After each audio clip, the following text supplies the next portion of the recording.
Oi, gente, tudo bem? Tudo tranquilo? Vamos então aqui para nossa parte 2. Ficou apertadinho ali a parte 2 para terminar esse tema da desconsideração da personalidade jurídica. A gente viu no final da aula passada que o nosso Código Civil adotou a teoria maior da desconsideração. E a gente fechou vendo que precisa de requerimento, que desconsiderar não é o fim da personalidade jurídica, é em relação a algumas obrigações certas e determinadas, atinge patrimônio de sócio e administrador em caso de abuso da personalidade jurídica. E o que é o abuso? O desvio de finalidade ou a confusão patrimonial, tá?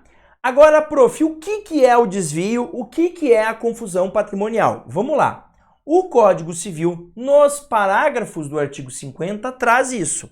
Na verdade, ele traz um pouco do que é, mas também um pouco do que não é. Lembra que eu disse para vocês na aula passada que com essa alteração da Lei 13.874 de 19, a gente modificou um pouquinho esse regime e acabou ampliando, digamos, os requisitos para que se desconsidere. Ficou mais difícil desconsiderar após a alteração legislativa. Quer ver? Vamos começar aqui, então, olhando para o parágrafo 1º. Olha lá. Para os fins do disposto nesse artigo, no 50, desvio de finalidade é a utilização da pessoa jurídica com o propósito de lesar credores e para a prática de atos ilícitos de qualquer natureza. Veja, antigamente, tá?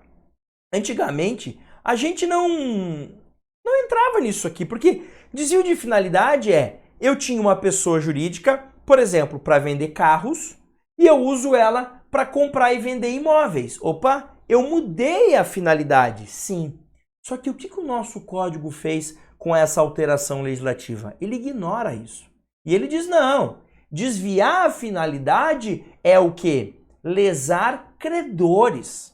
Você tem a pessoa jurídica com o objetivo de sacanear alguém. Então, por exemplo, eu, Guilherme, crio uma pessoa jurídica, junto com a minha esposa, criamos uma sociedade. Aí a gente começa a realizar um monte de compra de imóveis ali, deixa todos os imóveis ali. Mas a gente contrai as nossas obrigações na pessoa física e aí não paga. Aí vem alguém querer cobrar, não acha nada aqui. Opa, porque tá tudo lá. Veja, nós fizemos isso com esse intuito. Ou ainda para praticar atos ilícitos, Você criou uma pessoa jurídica para comprar e vender droga, obviamente, Você tem lá um supermercado de fachada onde na verdade você usa para comprar e vender droga.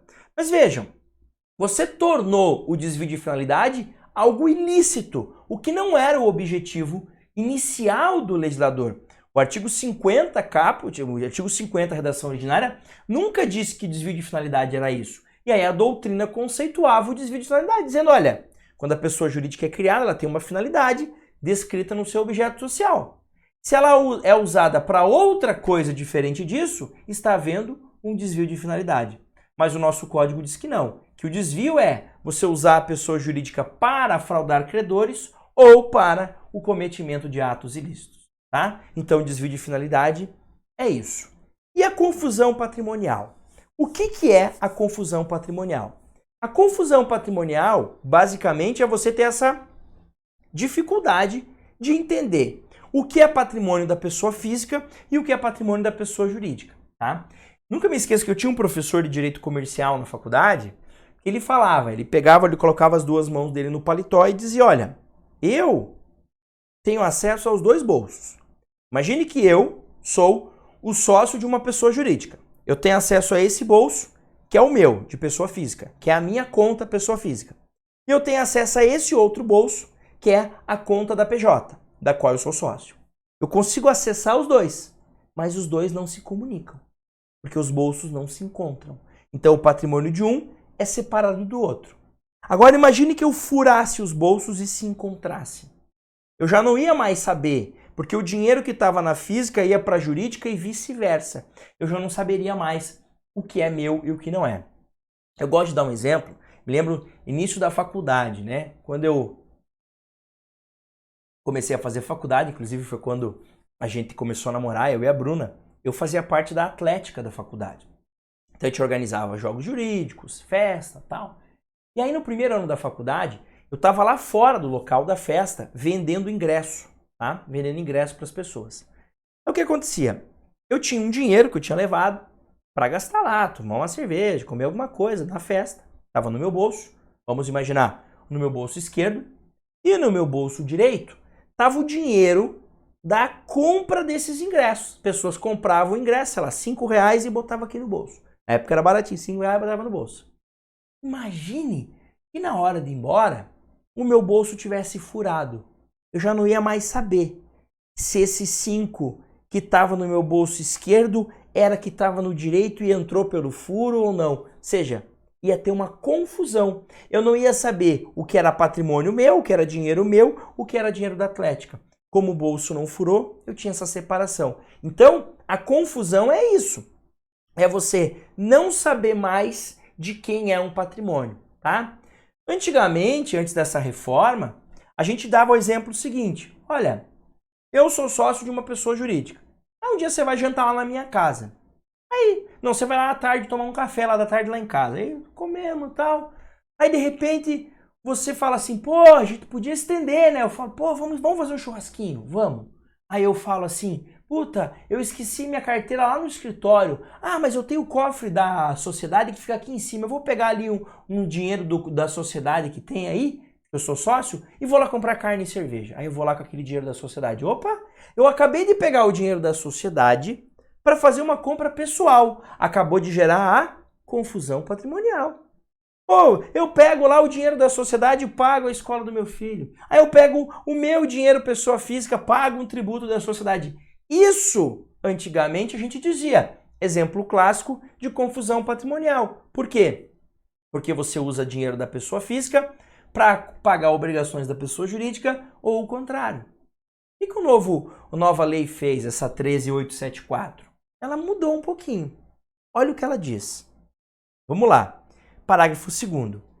Entende-se por confusão patrimonial a ausência de separação de fato entre os patrimônios. Até aqui, ok. Só que ele diz o que é. Caracterizada por, olha lá, cumprimento repetitivo pela sociedade de obrigações do sócio ou do administrador ou vice-versa. Transferência de ativos ou de passivos sem efetivas contraprestações, tá? Exceto os de valor proporcionalmente insignificante e outros atos de descumprimento da autonomia patrimonial. Aqui ficou aberto, tá? Aqui ficou aberto, vai depender do caso concreto. Mas notem que no inciso 1 e no 2, ele traz algo importante. Cumprimento repetitivo. O que é repetitivo? Não sei. Mais um talvez não seja. Um seguramente não é. 2 eu acho que não. Quer dizer o quê? Esse mês a sociedade pagou a escola do meu filho. É confusão patrimonial? Não. Mês seguinte fez a mesma coisa. Será que é? Puta, foi 2 meses. Não sei. Ah, não. Fez no 3º, no 4º e no 5º mês. Aí me parece que é repetitivo. Então você precisa ter esse cumprimento repetitivo. Esses repetidos atos de confusão patrimonial aqui, tá?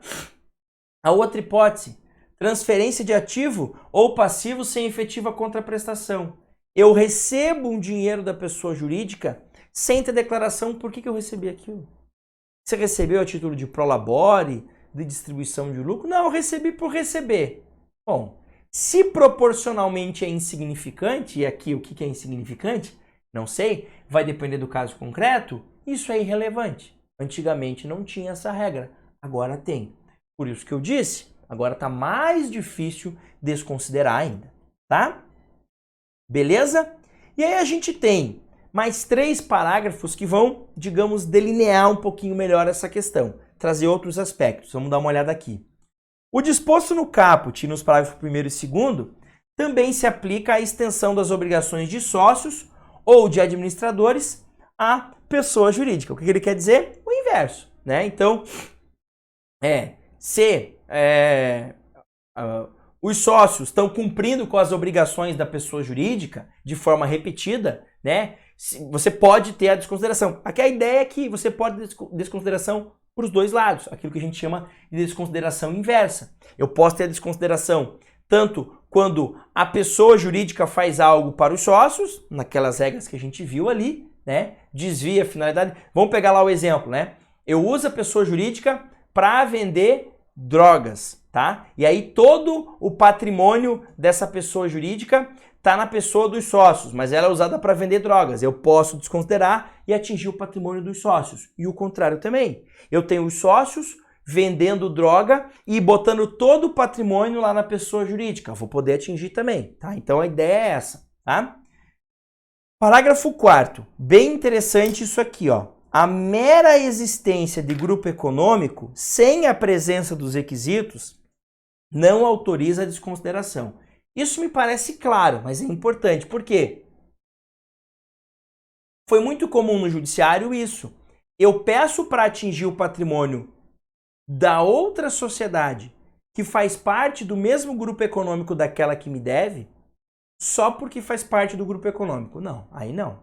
Então não quer dizer que fazer parte do mesmo grupo econômico significa que automaticamente eu posso ter a desconsideração. Eu preciso continuar tendo ou o desvio de finalidade ou a confusão patrimonial, tá? E por fim, não constitui desvio de finalidade a mera expansão ou alteração da finalidade original da atividade econômica específica da pessoa jurídica. Me parece bem óbvio, essa regra faz todo sentido, né? Às vezes a sociedade começou com uma finalidade, depois ela altera, ela vai lá e muda o contrato social e muda o ramo dela. Isso não é desviar a finalidade, sem dúvida nenhuma, tá? E para finalizar, gente, lembrar que é possível a desconsideração inversa da personalidade jurídica, eu mencionei. A desconsideração tradicional é aquela em que eu atinjo o patrimônio dos sócios por dívidas sociais. Então a sociedade deve, não acho nada, ela está desviando finalidade ou está confundindo patrimônio, eu atinjo o patrimônio de sócio ou administrador. Essa é a desconsideração tradicional. A inversa ou invertida é o contrário. Eu tenho o sócio com dívida, não paga. Aí eu descubro que ele criou uma pessoa jurídica só para cometer atos ilícitos, só para fraudar credores. Então isso infelizmente acontece. Você pega uma pessoa que você fala, pô, ele anda de carrão, casa boa. Aí ele tá me devendo, eu olho e não tem nada no nome dele. Tá tudo na pessoa jurídica que ele criou. Opa, se ele criou com o intuito de fraudar credores, por exemplo, eu posso atingir o patrimônio da PJ. Então a invertida ou inversa, eu atinjo o patrimônio da sociedade por dívida do sócio. A tradicional, eu atinjo o patrimônio dos sócios ou administradores por dívidas da sociedade, tá? E para finalizar, lembrar que caso você queira pedir a desconsideração dentro do processo judicial, você tem um incidente chamado de incidente de desconsideração da personalidade jurídica, tá? Que está entre os artigos 133 e 137 do Código de Processo Civil. Em resumo, hoje nós temos no sistema processual brasileiro um instrumento para que seja realizada a desconsideração. Então você vai ter que fazer um incidente, salvo se você já quiser desconsiderar desde o início do processo. Lá no início do processo já pede a citação dos sócios ou daqueles que podem ser atingidos pela desconsideração. Beleza? É isso então, fechamos. Então vimos introdução ao direito societário e mais 2 aulas de desconsideração. Agora nós estamos prontos para começar a trabalhar com as sociedades. E já vou dar spoiler da próxima aula. Próxima aula, sociedade em comum. Beleza? Um grande abraço, bons estudos. Se não é inscrito no canal, se inscreve, deixa o joinha, compartilha e, claro, aqui embaixo o seu comentário, a sua dúvida. Um grande abraço e até mais.